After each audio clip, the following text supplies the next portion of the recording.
Welcome, it's Charter Local Edition. I'm Brad Pomerance. We're joined again by Eric Bauman. He is the chair of the Los Angeles County Democratic Party, vice chair of the California Democratic Party. And I'd like to speak about the Republican Party for a moment with Sounds you, exciting. if I may. We know that we are starting to gear up for a presidential race. And I want to talk about the impact of the entry of Donald Trump into the Republican field, the impact on the Republican side and on the Democratic side. What's your sense, sir? I would say that Donald Trump has enlivened the presidential race in a way that nobody expected in 2016. It's exciting. People are looking to see what's going to be on TV tomorrow as he spouts off whatever particular thing pops into his hair at any given moment. Let's talk about an issue he seems to have really used to galvanize his campaign, which appears to be gaining traction amongst Republican voters, and that is the question of immigration.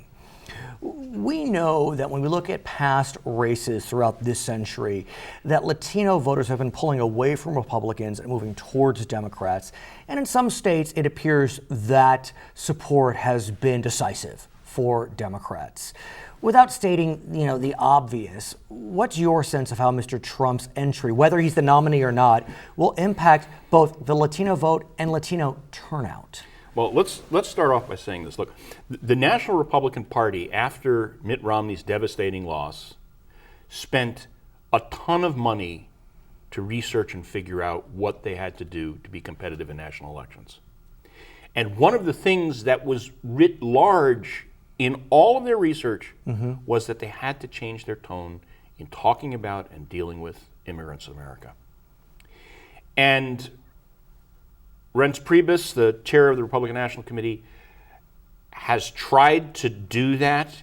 He's tried to keep the anti-immigrant wing of the Republican Party from damaging the prospects that either a Marco Rubio or a Jeb Bush, who purportedly have better relationships with Latino voters. He's tried to keep that tamped down so as not to damage them. And in comes Donald Trump, and what happens is the only thing they're talking about is the Republican Party and immigrants in a very negative way. It took up to 2 weeks for reactions to occur for people to start to tell him to be quiet. And by the way, the only reason they did that was because he popped up to number 1 and number 2 in every single poll. But yet, when you look at some of the other leading candidates, Marco Rubio of Cuban descent from Florida, Scott Walker, governor from Wisconsin, they seem to be vacillating a bit on immigration. I mean, They're not vacillating at all. No, wait a second. Scott Walker went from being somewhat amenable to immigrants to taking a hard right position. And Rubio, who was a supporter and a negotiator of the comprehensive immigration reform, he decided long ago that the only way he had a chance in the Republican primary was to shift hard right. And this is one of the problems that the Republicans have, because in order to be on the ballot in November, you have to win in Republican primaries. And Republican primaries are overwhelmingly conservative, older white people. So, assuming your proposition is accurate, we continue to see, we'll call it anti-immigrant rhetoric.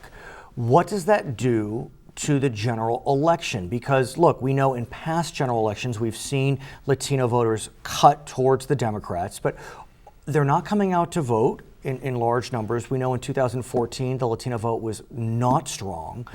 But that's not a presidential year. So you can't compare 2014 or 2010 to a presidential year. In 2012, Barack Obama got 66-67% of the Latino vote straight up. Turnout was significant. And in important states like Arizona, Nevada, New Mexico, Colorado, of course California, Latino turnout was significant. And it was heavily Democratic. It begs the question, though, because are we going to see a trend where Democrats do well in presidential years, Republicans do well in non-presidential years, and so the government's constantly kind of flipping back and forth, and we get whiplash? That has been the pattern going back to about 1992, and certainly if you look at it, 2008 was an extraordinary year for Democrats.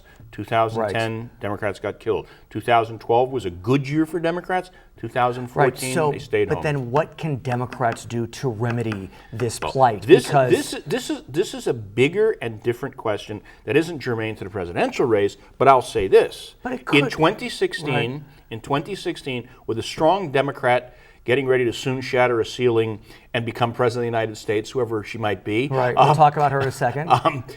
And with a strong likelihood that Democrats take back the United States Senate. Oh, but I'm not so sure of that. You're not so sure, Yeah. but you know what? You're paid to not be so sure. I'm paid to be sure. But it does, again, go back to the question.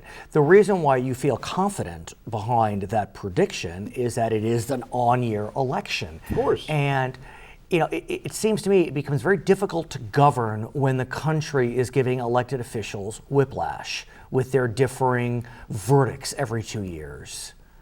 I mean, look, in my opinion, it could be a failing of the Democratic Party in off years and a failing of the Republican Party in on years. I mean, both parties pox on them for not being able to keep their coalitions together. There is generally a sense of political apathy.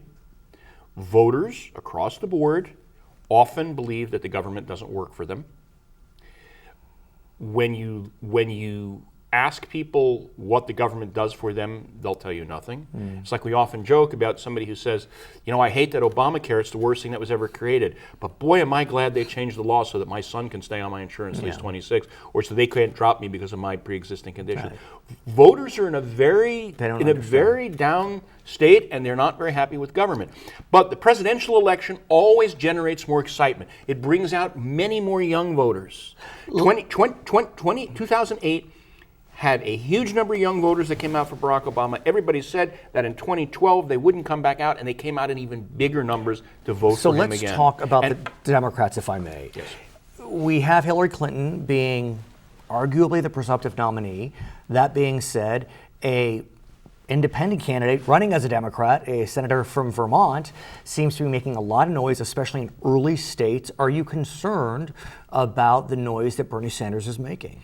Look, I think Bernie Sanders gets up and he speaks to economic populism in a way that's important and exciting. He speaks truth to power in a way that helps galvanize Democrats and come out.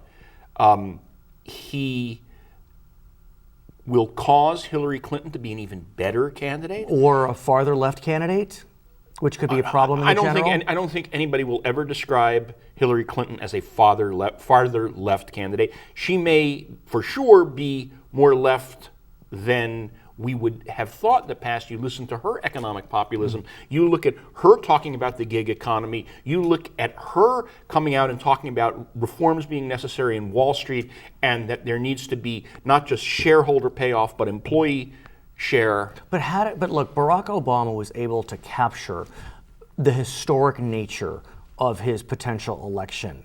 Hillary Clinton, if she's to galvanize forces, could play into that historic nature, but it seems as if maybe she's running away from that at some level. Oh, absolutely not. Every news article in every major paper is talking about the fact that in 2015, Hillary Clinton is absolutely, for the first time, openly acknowledging that her election will shatter a ceiling, that she will be the first woman president of the United States of America, and that it will finally make a huge change for women, that there is no more glass ceiling like that. So how do you convince all voters that she is the best candidate in spite of and as well as because of her gender?